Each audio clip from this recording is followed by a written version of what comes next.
बिस्मिल्लाहिर्रहमानिर्रहीम अस्सलाम वालेकुम नाज़रीन, आप यूट्यूब और फेसबुक चैनल देख रहे हैं। मैं राना उज़ैर हूँ। नदरकाम इस वक्त पाकिस्तान डिसाइसिव मूवमेंट्स पर खड़ा हुआ है, जहां पर न सिर्फ पाकिस्तान में इलेक्शंस होने जा रहे हैं बल्कि फौज के अंदर भी कुछ बड़ी उखाड़ पुचाड़ का सिलसिला शुरू हो चुका है। फौज में कुछ बड़े जर्नल हैं जिनका जाना इस वक्त ठहर चुका है और बहुत बड़ी खबरें लेकर आपकी खिदमत में हाजिर हुआ हूँ। सबसे पहली खबर पर जनाब, आज हमने बात करनी है कि जनरल आसिम मुनीर की टीम टूट चुकी है। ये एक बहुत बड़ा दावा भी सामने आया है, लेकिन इस सब के अंदर जनरल आसिम मुनीर की टीम के 6 बड़े जनरल्स जो कि इंतहाई काबिल एतमाद, जिनको साथी कहा जाता था आसिम मुनीर साहब का, वो घर चले जा चुके हैं। और इस सब के अंदर जो खूनी जंग का आगाज हुआ है, मेजर जनरल फैसल नसीर जिन पर बेतहाशा इल्जामात लगाए गए ह्यूमन राइट्स वायलेशंस के, इमरान खान पर कातलाना हमला हो, अरशद शरीफ को शहीद करना हो, या फिर शहबाज गिल आजम स्वाति के साथ गैर इंसानी रवैया इख्तियार करना हो, मेजर फैसल नसीर का नाम सारे फहरिस्त आता है।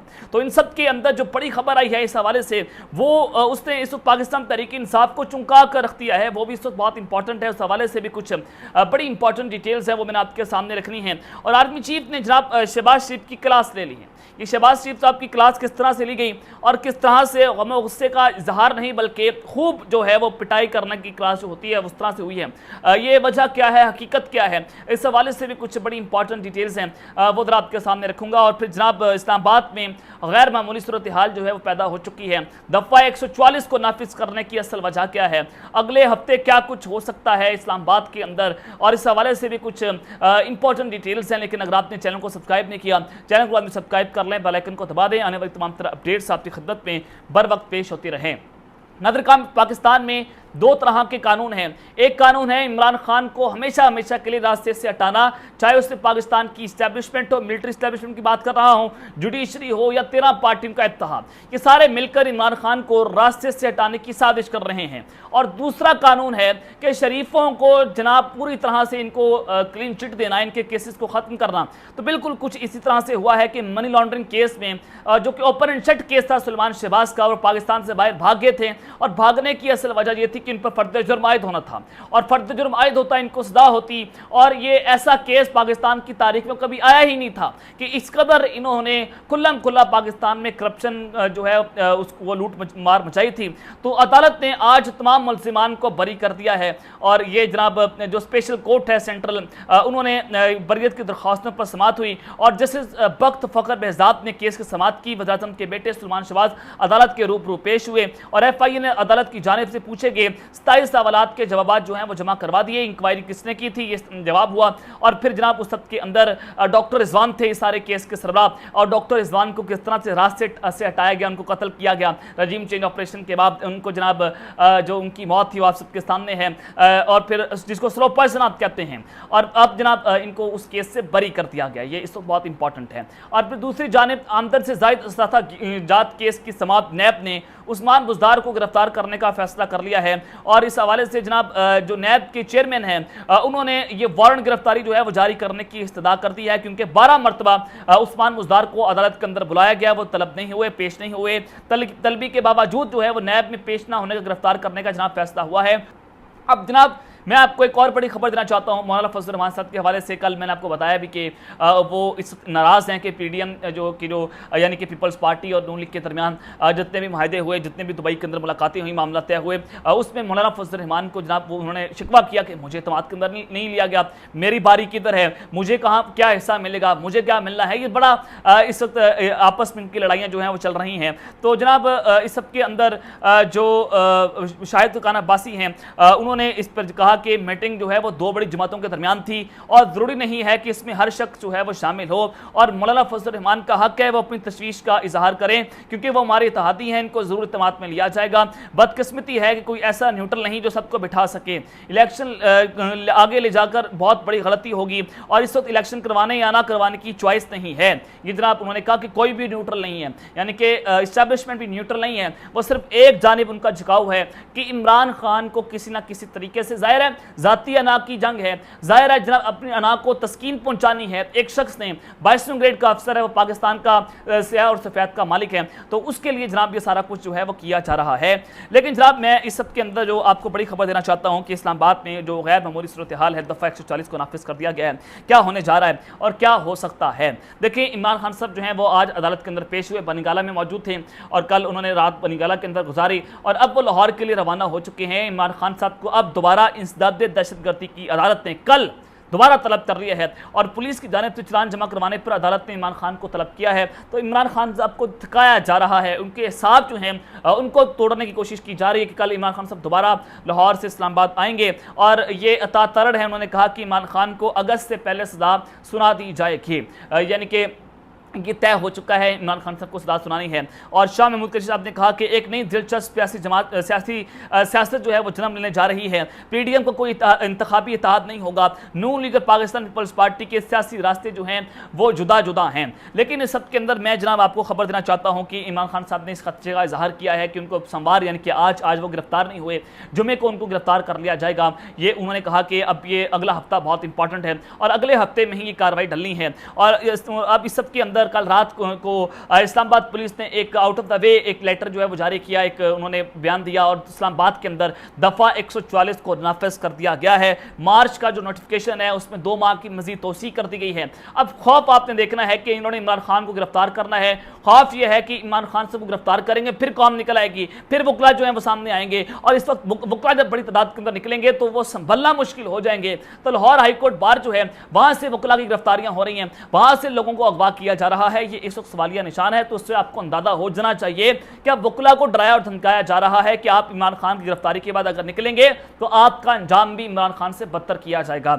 ये इस वक्त की सूरत हाल है। तो ये जनाब दफा 144 को नाफिज करना यानी कि आने वाले दिनों के अंदर इमरान खान को किसी भी वक्त जो है वो गिरफ्तार जनाब कर लिया जाएगा। लेकिन इलेक्शन की सूरत हाल जो है बनती चली जा रही है, एक तो वो बड़ी वजह है और दूसरा इमरान खान साहब ने कहा कि अगला हफ्ता जो है वो बहुत अहम है और हम जरूर जीतेंगे, इलेक्शंस के अंदर हम जरूर जीतेंगे। ये खान साहब ने एक बार फिर से जनाब इसका इजहार किया है। लेकिन किस तरह से शहबाज शरीफ साहब ने जनाब उनकी क्लास दी गई है जनरल आसिम मुनीर साहब की जानिब से। अब पूरी कौम को एक खबर मिलती है, वो खबर ये थी कल जो दी गई सुबह सुबह कि शहबाज शरीफ साहब ने कहा कि इमरान खान जो हैं वो जनरल आसिम मुनीर के कत्ल की साजिश कर रहे हैं और उनको कत्ल करना चाहते हैं। अब एक वकील का कत्ल हुआ, उस वक्त उसका इल्ज़ाम भी तकरीबन आधे घंटे के अंदर अता तारड़ ने इमरान खान पर लगा दिया, मुकदमा भी दर्ज हो गया, इमरान खान के लिए अदालतें भी खुल गई और इमरान खान वो जो है केस भी भुगत रहे हैं। इस कदर पाकिस्तान के अंदर फाशिज्म है और फिर जनाब ये सारी चीजें होती हैं और मेजर जनरल जो जनाब जनरल आसिम मुनीर हैं उनको कत्ल करने की इमरान खान साजिश कर रहा है। ये अब आपने घिनौनी सूरत हाल देखनी है कि इमरान खान के खिलाफ एक बड़ा खूनी खेल जो है वो शुरू हो गया है और ये मेजर खुरम रोकड़ी हैं, उनके जरिए फिर इस्टेब्लिशमेंट ने पैगाम दिलवाया शहबाज शरीफ को और ये क्लास है कि जनाब आप बातें तो बहुत करते हैं। और पहले भी जब ये सारा मामला हुआ और शहबाज शरीफ साहब ने फौजी अदालतों के ऊपर कहा कि हम इमरान खान के ऊपर फौजी अदालतों का केस नहीं करेंगे क्योंकि ये बड़ा बदतरीन केस है, कल को हम आएंगे हमारे ऊपर भी ये दफा लगाई दी जाएंगी, हमारे ऊपर भी ये सारा कुछ होगा, तो हम ऐसा नहीं कर सकते। तो जनरल आसिम मुनीर ने बड़ी उनकी क्लास ली और उस वक्त कहा था कि जनाब आप नहीं चाहते इमरान खान साहब जो है माइनस ना हो, आप नहीं चाहते कि इमरान खान साहब के खिलाफ ये सारा कुछ ना हो, तो फौरी तौर पर आप एक्शन लें, आप ये करें आप वो करें। तो ये सारा मामला था कि आप बातों से काम लेते हैं, आप सियासी आप जो एक्शन है वो आप नहीं लेते। उस वक्त भी ये कहा गया। तो अब मेजर खुरम रोकड़ी के जरिए जो है पैगाम पहुंचाया गया है कि शहबाज शरीफ को सिर्फ बातें नहीं करनी चाहिए बल्कि उन्होंने ऑन द रिकॉर्ड ये टीवी प्रोग्राम में बात की, बल्कि army chief general Asim Munir के खिलाफ कत्ल की साजिश के खिलाफ एक्शन लेकर फौरी सजा भी देनी चाहिए। और प्रो एस्टैब्लिशमेंट जो यूट्यूबर्स हैं उनके जरिए भी ये बयानिया बनाया जा रहा है, मीडिया को इस्तेमाल किया जा रहा है कि जनाब फौरी तौर पर शहबाज शरीफ एक्शन ले, ये सिर्फ बातें करते हैं, सिर्फ ये करते हैं वो करते हैं और आप सिर्फ जो है एक्शन नहीं ले रहे। इस तरह की जो है वो चीज़ें चल रही हैं। तो ये जनाब लड़ाई अंदर खाते जो है वो मजीद बिगड़ती चली जा रही है। अब जनाब उस सब के अंदर 2 से 3 जो खबरें कि एक तो जनरल आसिम मुनीर की टीम जो है वो टूट गई है, 6 जर्नैल घर जा रहे हैं और क्या DGISI जो है वो एक्सटेंशन लेंगे, और चौथा ये कि नए DGISI जो है वो मेजर जनरल फैसल नसीर बनने जा रहे हैं। अब ये सारी खबरें जो है एक दूसरे के साथ इंटरलिंक हैं, जुड़ी हुई हैं। अब ये दावा बड़ा खतरनाक भी है, दावा बहुत बड़ा भी है। मैं जरा ये चारों खबरें आप सबके सामने 2 मिनट के अंदर रैप अप कर देता हूँ कि जनाब सबसे पहले तो सितंबर में सदर पाकिस्तान आरिफ अलवी जो है उनकी मुद्दत मुलाजमत खत्म हो रही है, चीफ जस्टिस जो है वो घर जा रहे हैं और जनाब मैं आपको बताना चाहता हूँ कि 6 बड़े जनरल जो हैं वो भी सितंबर और नवंबर में घर जा रहे हैं। अब सितंबर में कौन कौन से 4 जनरल जो हैं वो रिटायर हो रहे हैं। जनरल आमिर हैं, लेफ्टिनेंट जनरल हैं, जनाब पाकिस्तान पीपल्स पार्टी से इनका बड़ा गहरा ताल्लुक है, ये जनाब जो हैं वो रिटायर हो रहे हैं। और फिर जनरल चिराग हैदर बलोच हैं, ये रिटायर हो रहे हैं। DGISI lieutenant general Nadeem Anjum ये भी सितंबर को रिटायर्ड हो रहे हैं। 5 सितंबर जिनकी रिटायरमेंट डेट बनती है, तो ये इस वक्त बहुत इंपॉर्टेंट है, इन पर जरा स्टार लगाइएगा। और मैं आगे चलकर आपको बताता हूं कि क्या ये एक्सटेंशन लेने जा रहे हैं। और फिर जनाब जो मिलिट्री सेक्रेटरी हैं GHQ के जनरल खालिद जिया, ये जनाब ये भी रिटायर्ड होने जा रहे हैं। तो अब फिर मेजर जनरल्स जो हैं, जो नीचे से मेजर जनरल्स आएंगे उनको प्रमोशन दी जाएगी, वो लेफ्टिनेंट जनरल की ओहदों पर आ जाएंगे। अब जनाब नवंबर में 2 अहम जनरल जो हैं रिटायर्ड हो रहे हैं, उसमें से एक जो सबसे इंपॉर्टेंट है वो डिफेक्टिव आर्मी चीफ हैं, जिसको चीफ ऑफ जनरल स्टाफ कहा जाता है, और पूरा GHQ उनके अंडर होता है, सारे काम ये करते हैं। और ये जनरल आसिम मुनीर के इंतहाई काबिल एतमाद साथी हैं, जिस पर वो आंखें बंद करके एतमाद करते हैं। और ये आप ऐसे समझ लें कि जनरल आसिम मुनीर ही जो है वो GHQ छोड़कर जा रहे हैं, इस कदर ये इनके करीबी साथी हैं, जिनका नाम लेफ्टिनेंट जनरल सईद है। ये जनाब रिटायर्ड हो रहे हैं नवंबर में। तो और जनाब ये इस वक्त बहुत इंपॉर्टेंट हो चुका है कि बहुत बड़ी बॉन्डिंग है, DGISI जा रहे हैं और CGS जो हैं चीफ ऑफ जनरल स्टाफ जो हैं वो जा रहे हैं। तो अब जनरल आसिम मुनीर की टीम जो है वो खलबली मच रही है और वो टूट रही है। तो जो जराए हैं वो बताते हैं कि DGISI जो है वो एक्सटेंशन नहीं लेंगे, लेकिन बहुत सारे लोग जो हैं वो ये भी बात करते हैं कि DGISI को एक्सटेंशन दे दी जाएगी। हुकूमत भी इसी हक के अंदर है, आर्मी चीफ भी यही चाहते हैं कि इनको एक्सटेंशन मिल जाए, क्योंकि हुकूमत के साथ, क्योंकि आर्मी जो DGISI हैं वो एंटी इमरान खान हैं। ये तो खुलकर प्रेस कॉन्फ्रेंस भी कर चुके हैं इमरान खान के खिलाफ, जो कि पाकिस्तान के कानून के खिलाफ वर्जी की गई थी एक DGISI की जानिब से। तो इनकी एक्सटेंशन का मामला जो है वो ज़ेर गौर है, जो मैं आपको पहले भी बता चुका हूं। अगर ये जनाब रिटायर्ड हो जाते हैं तो नीचे से एक मेजर जनरल जो है वो ऊपर लाकर उसको भी जनाब DGISI बनाया जा सकता है। तो DGCISI जो है वो कौन है, वो है जनाब मेजर जनरल फैसल नसीर साहब। और ये इस वक्त पाकिस्तान तहरीक-ए-इंसाफ के खिलाफ जो कुछ हो रहा है, 9 मई का वाक़या हो, गिरफ्तारियाँ हों, जनाब लोगों को मारना हो, अस्टिशिप का कत्ल हो, बहुत सारे इल्ज़ाम इन पर लगाए जाते हैं। बहुत सारे काम जो है वो सारे काम गंदा धंधा जिसको कहा जाता है वो एक बंदा जो है वो कर रहा है और करवा रहा है। तो उसका बड़ा कंट्रोल है मेजर जनरल फैसल नसीर साहब का। और ये जो जनाब जनरल आसिम मुनीर हैं उनके इंतहाई आप ऐसे समझ लें कि ये 2 फिंगर्स हैं और आपस में कनेक्टेड हैं, साथ जुड़ी हुई हैं। इस तरह से मेजर फैसल नसीर और आसिम मुनीर का गठजोड़ है। और जब वो MI के अंदर थे आसिम मुनीर साहब, तो वो MI के अंदर चले गए फैसल नसीर साहब, उनको वो खींच कर लेकर आए। और जब जनाब ISI के वो उस पर आए, फिर इनको ISI में अपने साथ लेकर आ गए। तो ये सारी चीज़ें हैं, तो इनको भी DGISI बनाया जा सकता है, ये भी इम्कान जो है उस मौजूद है। ये चीज़ें इस वक्त जो है वो गर्दिश कर रही हैं GHQ के अंदर। तो अब तक के लिए अपना ख्याल रखिएगा। इस चैनल का अपने आज़मी ख्याल रखने, अल्लाह ने के बाद पाकिस्तान जिंदाबाद।